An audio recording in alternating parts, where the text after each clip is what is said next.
So here, what I'm going to cover is the concept of partnerships and alliances. All of us are professionals, and we keep hearing this new buzzword, alliances and partnerships. There is a lot of requirement out in the market, and a lot of collaborations are happening at all levels in the corporate. We have recently launched, rather a couple of days back, NPCI Partner Program. Before I get into the details about what that partner program is all about, I'll just talk about a little bit about the concept of partnerships and alliances. How do we define them, and how does NPCI look at them? So in NPCI, there are various teams, as you might be already aware, and we have one specific department which is called as business team. Under business, we have a team which looks after relationship with the merchants, with the fintechs, with the technology service providers, with the aggregators, emerging fintechs, so on and so forth. And then there is another vertical under that department which looks after the relationship with the banks. So PSU banks, private sector banks, commercial banks, cooperative banks, all kind of banks.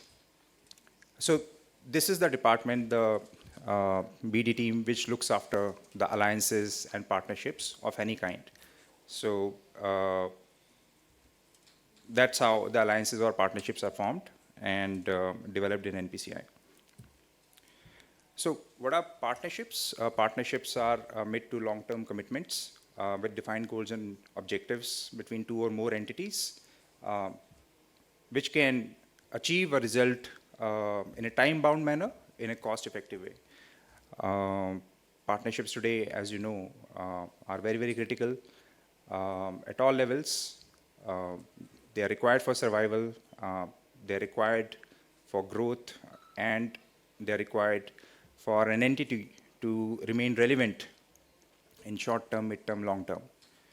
So it's totally inevitable today, and it has become a fact of life. It's a philosophy which a company adopts so that you can cater to new markets, you can reach out to new markets, you can reach out to new market segments, you can reach out to new geographies. And that's why you want to collaborate with people whose strengths you can leverage, and the cost is also less for your organization. So partnerships are everywhere. When we look at partnerships are it's not a corporate theme as far as partnerships are concerned or alliances are concerned.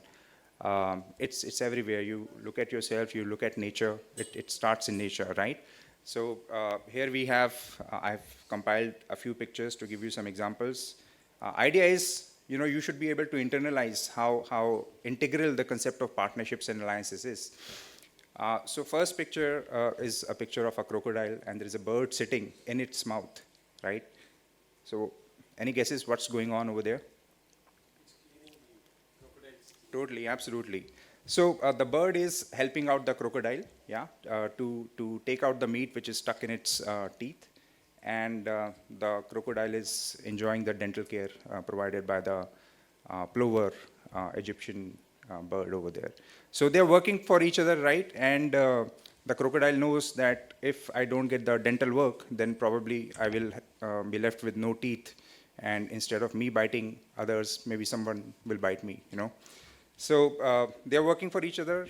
Then we have bees and flowers. We know they play a very important role as far as pollination is concerned. There's competition amongst flowers as well. Flowers also want to outgrow other flowers or flowers which are growing with them. So bees taking out the pollens from the flowers and distributing it across the soil or other flowers into the stigma, generating more. Producing more flowers, right? So there's a partnership over there as well. The third photo on the bottom left is again, cleaning the decay, a small fish, which is a cleaning fish. And the fourth photo is of a bird, which is called as a flycatcher bird, right? So what happens is that if this bird senses any threat, any attack on its nest, on its eggs, then it's calls out a shriek. It's a shriek which is very loud, and the neighboring birds come out to protect the threatened, which could be the nest or the eggs or himself. The interesting part is that this bird goes back to protect the other birds who came to its rescue, and only those birds who came to its rescue. So if there was a bird which did not come to its rescue, this bird will not go back to rescue the bird which did not come to rescue itself in the first place. So partnerships are everywhere. It starts from nature, and we have a lot of examples, innumerable. So let's look at this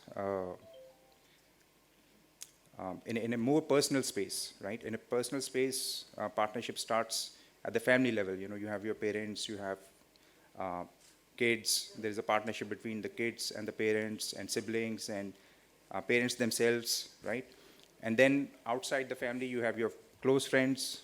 You eat with them, you develop with them, you make notes with them, you study with them, you play with them. So, and you develop yourself with them over a period of time, and some part of you overlaps with them, with their characteristics, with their personality, right? But what about this fellow on the left bottom corner? Is that person into some kind of a partnership? If we look at this picture, individuality, in its own individuality, do you think there is some partnership going on over there? Not from the photo, but maybe behind the scenes. Okay. From the photo, if we look at the photo. So this, sorry? He's trying to associate with nature. Trying to associate with the nature, yeah. Yeah, right. Could be, definitely. No, I have not gone to the handwala picture, just. So see, what I'm trying to explain here is that this person who is rejoicing on reaching a cliff, the person might be thinking that he has done it all by himself, he has achieved something, and we keep hearing that, I'm a self-made person, or I have done it by myself, I've made it on my own. But sometimes we don't realize that there is a system which is working inside of you, right? There are elements which are designed to push you, to take you further, right? Your brain might be thinking that you are on your own, but actually you are not. You have your heart, you have your liver, you have your gut, you have other internal organs who are working in a tandem, in a collaboration, right? And they are designed to lift you, and in turn you have to take care of them, right? You have to take care of them, and they take care of you. So there is a partnership. Even if you think that you are all by yourself, you are alone, you are not, right? There are elements which will always rescue you. And yeah, just an expansion of the same thought, there is a hand, and hand has 5 fingers. All fingers are not the same. So the fingers are working, making you do stuff, again, because of the fingers which are there, and the fingers are working in partnership. So there are so many things which are working to help you achieve your goals. So in my opinion, there is no concept of individuality. You should always look at different elements in a whole. So this was the idea of partnerships from a personal context. Now let's move to the organizational context. So organizations are like brands. We all know that. We all have read that in our books, in our marketing books. We either admire, or we ignore them, or we despise them. We hate them, right? And how we look at a particular brand or an organization is, what are their intentions? Whether their intentions are good for us, for a consumer, or and what is the delivery of that organization against those intentions. So if the intentions are good, how successful, how competent an organization is in delivering to those intentions. So this particular graph can just give some more idea on it. So for example, if we map warmth, warmth is like intentions. If the more good intentions I have, the more warmth is there, which is emulating from that particular brand, right? And then competence is how competent is that organization in fulfilling those intentions. So if we look at, sorry, is my cursor? Yeah, it's moving. So this is a parasite, this particular section, which is low in competence and low in warmth. Basically, these are those organizations which are still figuring out their vision and mission. What exactly do they have to do? They are still building the app. They are still trying to understand the consumer behavior. So they can be rated as a parasite because they may not be able to add that much value to your overall goals or objectives, right? And then we have pet as a category. They provide great source of warmth to you, but they may not be competent, right? But still you work with them because out of your relationship or a lot of persuasion from that particular brand. So there are categories of organizations which may fall into your in this category, in this particular quadrant. They may be fantastic on their own, but the value and the competency that they bring on the table for you might not qualify them as a partner or something. Yeah, and then we have a predator category. So predator category is highly competent. They they know their work, and they know their goals and objectives, and they're very clear on what they want in terms of revenue, in terms of customer acquisition, in terms of LTV, or whatever different parameters you may want to evaluate a particular partnership in. So we keep hearing the word that this organization is a shark. It's a shark organization. They are hunters, right? So yeah, they are hunters, well and good, very nice. The thing is that when we look at a predator, we look at them hunting on something vulnerable, right? So that's what we associate ourselves when we look at when we see the word shark or a predator. So they are very less on warmth, net, but high on competence. You may have partners falling into that quadrant as well. And then the green quadrant, which is the ideal quadrant for everyone, they're highly competent and they have a lot of warmth in their relationship. So you should assess your partnerships based on competency and warmth, what exactly they're bringing on the table, and how flexible they are, and how mutually beneficial the whole exercise is, right? So what are the characteristics of a successful partnership? First is the acknowledgement. Both the organizations or more organizations should acknowledge each other's strengths and their weaknesses. And then first decide that, okay, this organization can add something more to my goals and my targets. So first is taking a seat back and then giving that acknowledgement, and let it reach out to the other organization. Be totally transparent and lenient as far as this acknowledgement is concerned, because this really forms the base of your relationship, right? So this dialogue of acknowledging that yes, they can solve a particular problem will really go a long way. Then it has to be futuristic, definitely. It has to open up doors of new possibilities, unexplored territories, new markets, new market segments. So it has to be futuristic. It has to create new value for you, new value in the form of new customer, maybe increasing the ticket size of the customer, maybe reducing the cost of acquisition for the customer, maybe creating higher lifetime value for the customer, or maybe increasing the serviceable market for you, the achievable market or addressable market. So Sam and Som Then interpersonal connections are very, very important as far as forming any kind of an alliance or a partnership is concerned. Yeah, we have to sign the dotted line, the agreement franking and stamp duty has to be paid, and all those terms and conditions have to be accepted. But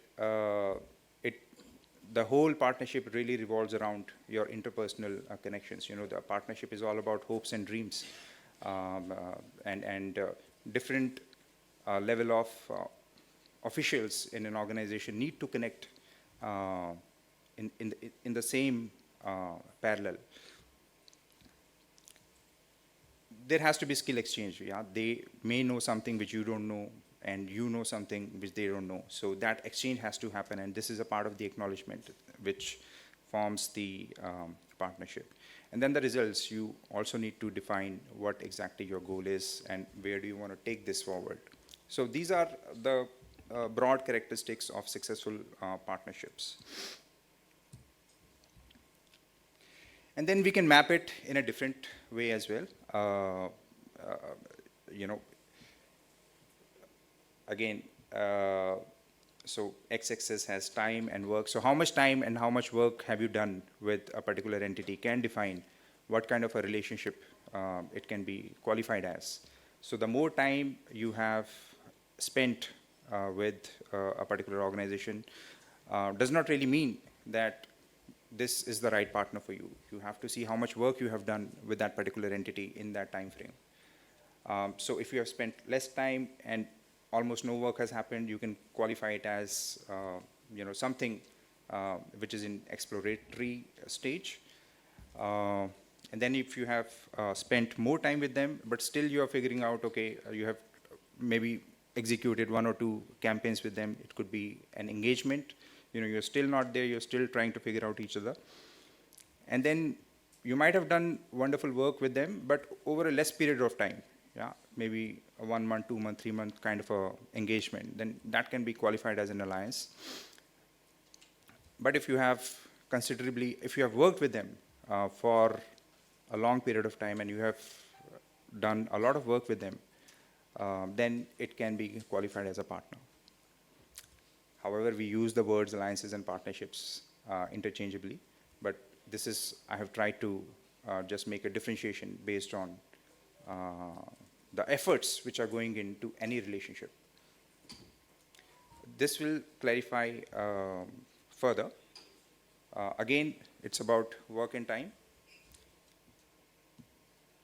So first couple of bars over there define that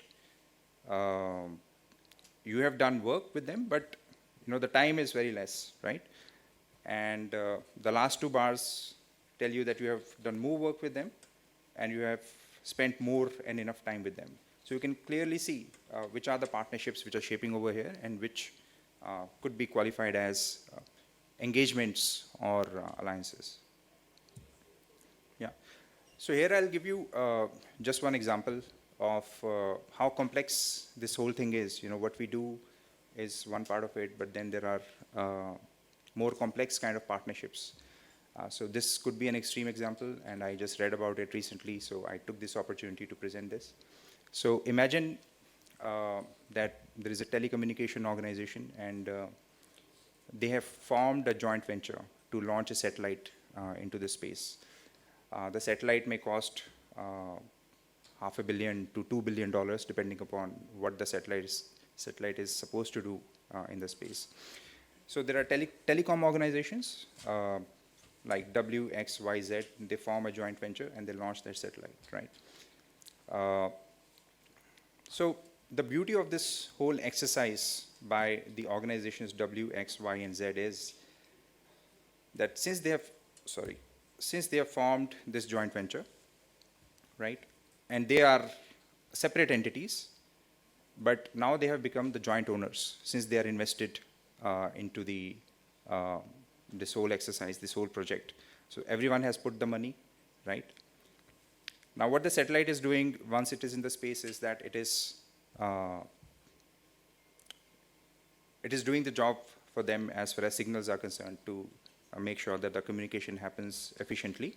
The satellite provides the network to all the entities, W, X, Y, Z, right? And they get the signals from the space and they distribute it as per their stake. The joint venture also acts as a self-regulatory organization. So that's another angle to this partnership. But at the same time, they are being co-owners, they are being the suppliers, they are being a self-regulated entity. At the same time, they are also competitors to each other, right? So this is a complex example of joint venture or a partnership. Yeah. And then, something about the network effect that NPCI really believes in these days. It's the process where each new user of a product adds to the increase in its overall value. So the more your product is used, the more value it will create. And every organization wants its product to be used in an exponential way. So every organization wants to address the complete market, whether it is serviceable or not, but you want to reach the next level, as far as the users are concerned. If you are operating in Maharashtra, you want to go to Madhya Pradesh, or you want to go, you would want to cover Pan India, then you want to go global, stuff like that. So an increase in the number of users has a positive impact on the value of the product, right? So the first one is a diagram which depicts the first kind of a network effect wherein the value is equal to number of users. So center point is the network, and then there are users in the end. So the value is equal to the number of users who are using that particular product. One example could be the single medium broadcasters. They broadcast to your TV channels, but they don't get anything in return, right? You can't do anything. You can't really make anything out of that broadcast which you are consuming. Right? The second one is an idea wherein your product is being used, and the other nodes in the network are creating more opportunities for your product to be used, right? So there the value increases by n square, wherein the number of users, everyone in the whole network is connected to each other and providing some value addition in your product, making the other users also use it. The third one is the idea wherein instead of just the central network, which is providing the services or products to the whole market, it is also helping develop the other nodes to function as additional markets, as additional networks. So these segments can create their own network, right, which are based on the service or product which was provided by the central network. So this can create a multifold return on the value. So this can go on and on and on and on. And so this is basically the network effect, and every partnership which you should look at should be based on these fundamentals, on how far you want to go with them, and qualify your partners accordingly.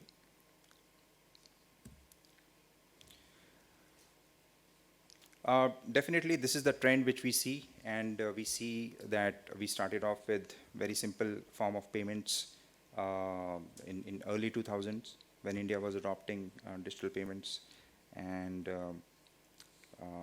from 2015 onwards, definitely after the demonetization, there are more forms of the payments, and there is more security as far as payments is concerned. There are cross-border remittances which can happen in real time.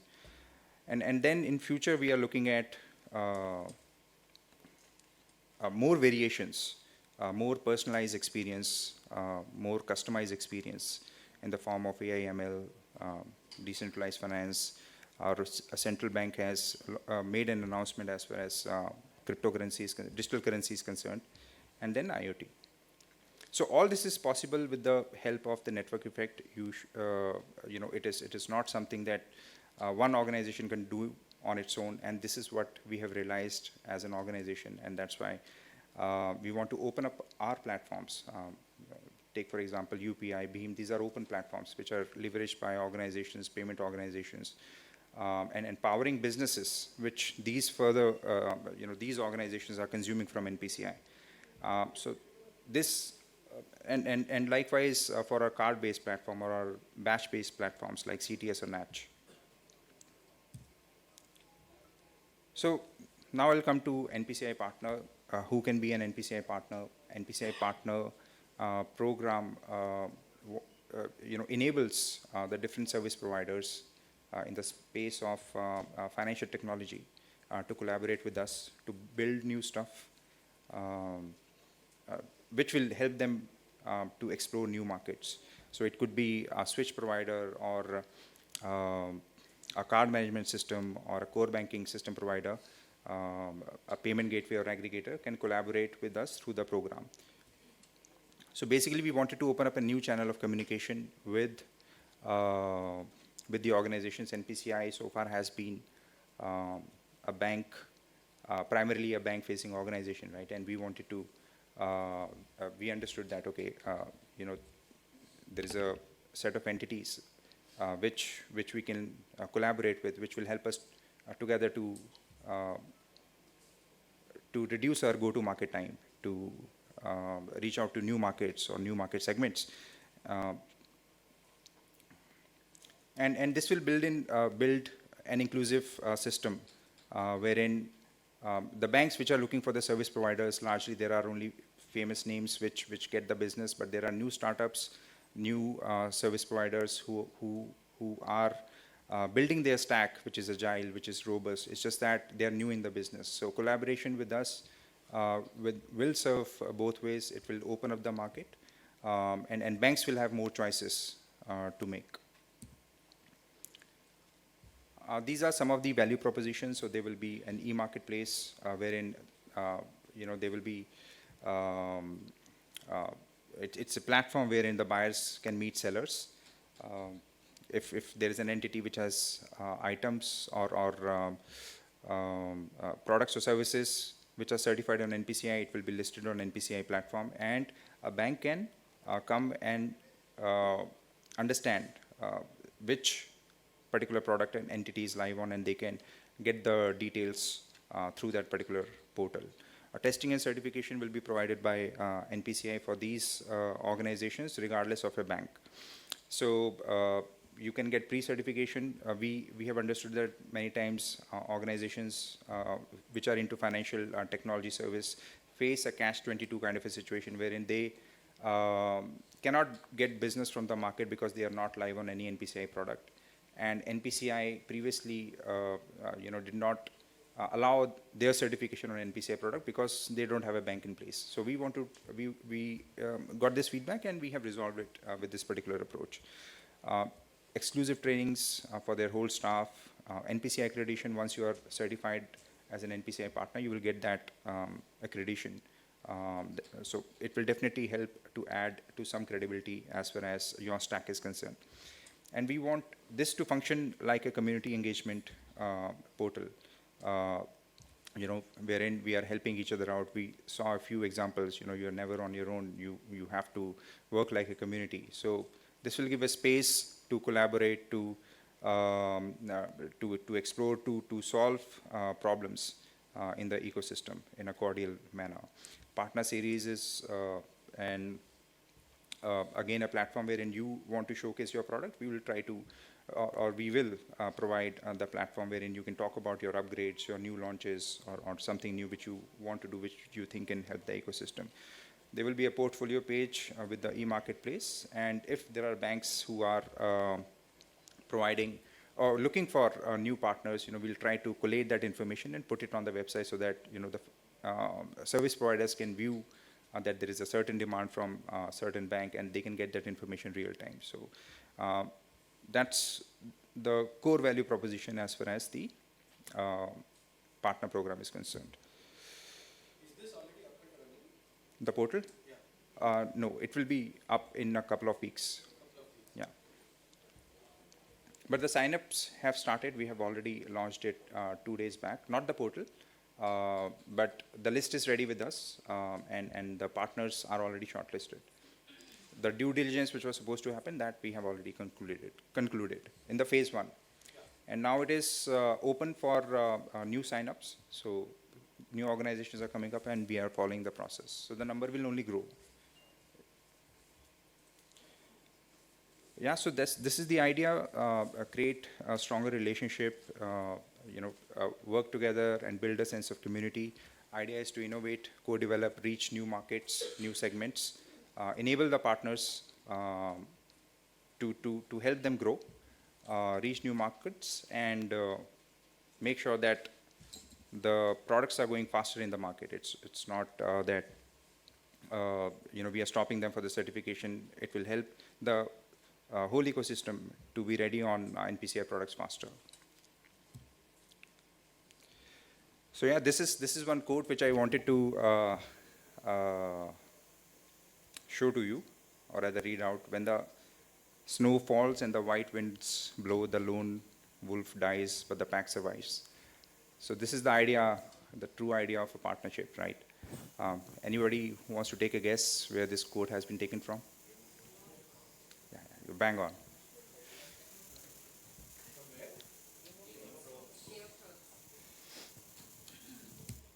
Okay, so thank you so much. That would be all. Thank you very much, Mr. Rajeev Aggarwal, for the presentation. And do we have any questions? We can take 1 or 2 questions. Yes, any questions? Yeah, there we have.